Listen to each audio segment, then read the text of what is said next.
Chapter 4. Bertie and the Lion. One morning, a week or so later, Bertie was woken by a chorus of urgent neighing. He jumped out of his bed and ran to the window. A herd of zebras was scattering away from the waterhole, chased by a couple of hyenas. Then he saw more hyenas, 3 of them standing stock still, noses pointing, eyes fixed on the waterhole. It was only now that Bertie saw the lion cub.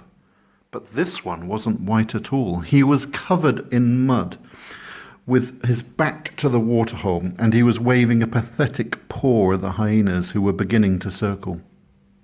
The lion cub had nowhere to run to, and the hyenas were sidling ever closer. Bertie was downstairs in a flash, leaping off the veranda and racing barefoot across the compound, shouting at the top of his voice, "Ray!" He threw open the gate and charged down the hill towards the waterhole, yelling and screaming, and waving his arms like a wild thing. Startled at the sudden intrusion, the hyenas turned tail and ran. But not far. Once within range, Bertie hurled a broadside of pebbles at them, and they ran off again. But again, not far. Then he was at the waterhole and between the lion cub and the hyenas, shouting at them, "Rah!" to go away. They didn't. They stood and watched, uncertain for a while. Then they began to circle again, closer, closer. That was when the shot rang out. Bang! The hyenas bolted into the long grass and were gone. When Bertie turned around, he saw his mother in her nightgown, rifle in hand, running towards him down the hill. He had never seen her run before.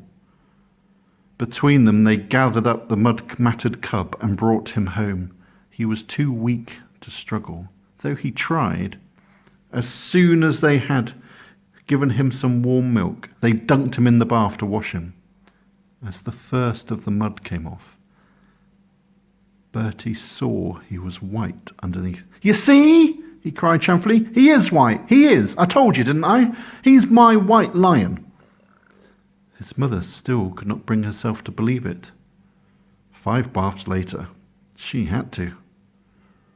They sat him down by the stove in a washing basket and fed him again all the milk he could drink, and he drank the lot.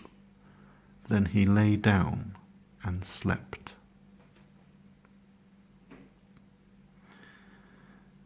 He was still asleep when Bertie's father got back at lunchtime. They told him how it had all happened.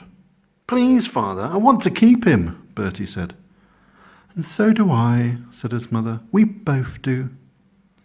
And she spoke as Bertie had never heard her speak before, her voice strong, determined.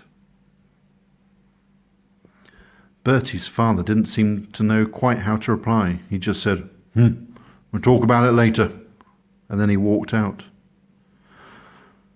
They did talk about it later, when Bertie was supposed to be in bed. He wasn't, though.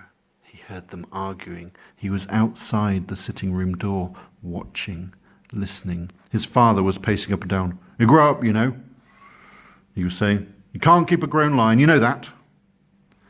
"And you know we just can't throw him out to the hyenas," replied his mother. "He needs us, and maybe we need him. He'd be someone for Bertie to play with for a while." And then she added sadly, "After all, it's not as if he's going to have any brothers and sisters, is it?" At this, Bertie's father went over to her and kissed her gently on the forehead. It was the only time Bertie had ever seen him kiss her. "All right then," he said. "All right, you can keep your lion." So the white lion cub came to live amongst them in the farmhouse. He slept at the end of Bertie's bed. Wherever Bertie went, the lion cub went too, even to the bathroom, where he would watch Bertie have his bath and lick his legs dry afterwards.